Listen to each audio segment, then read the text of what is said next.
Collector గారితో కూర్చొని మిగతా అధికారులతో కూర్చొని అచ్చంపేట నియోజకవర్గంలో మొత్తం ఎన్ని పంపు సెట్లు ఉన్నాయి అన్నీ లిస్ట్ అవుట్ చేయండి. అన్నిటికీ ప్రత్యామ్నాయంగా కరెంటు పంపు సెట్లు తీసేసి సోలార్ కరెంటుతో పంపు సెట్లు పెట్టాలి ఒకటి.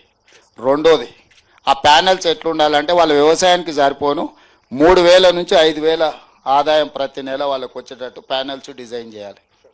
మొత్తం subsidy, cross subsidy, matching grant అంతా బట్టి సార్ మీరే చూసుకోవాలి. ₹1 నియోజకవర్గంలో మీకు ఇయ్యరు. మీరు ఆ మోటార్ తీపియాలి. ఆ మోటార్ వాళ్ళు ఏమైనా చేసుకుంటారు. మళ్ళీ మీరు ఆ మోటార్ అడగకండి. మళ్ళీ మీరు ఇది చది అడిగారు కానీ మీరేం అడగకరే వాళ్ళ మోటార్ వాళ్ళు ఏమైనా అమ్ముకుంటారు, ఉంచుకుంటారు. మీరు మాత్రం మొత్తం లిస్టు తీసి ఎన్ని రోజులలో చేయగలుగుతారు లిస్ట్ అంతా? పంప్ సెట్లు ఎన్ని రోజులలో 3 నెలలు ఇవ్వగలమా? ఎంత 3 నెలలు చేయగలమా? ఇప్పుడు ఎట్లాగో బోర్లు ఆల్రెడీ ఉన్నాయి కదా, బోర్ ఉంటేనే పంప్ ఉంది, మోటార్ ఉంది వాళ్ళకు.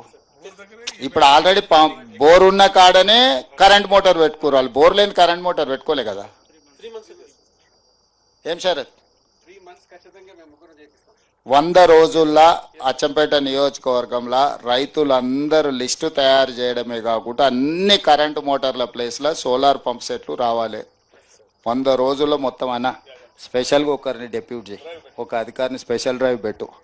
ఇది దేశంలో ఎవరైనా అచ్చంపేటకు వచ్చి చూసిపోవాలి సోలార్ పంప్ సెట్లు రైతులు వ్యవసాయానికి ఎట్లా వాడుకుంటున్నారు.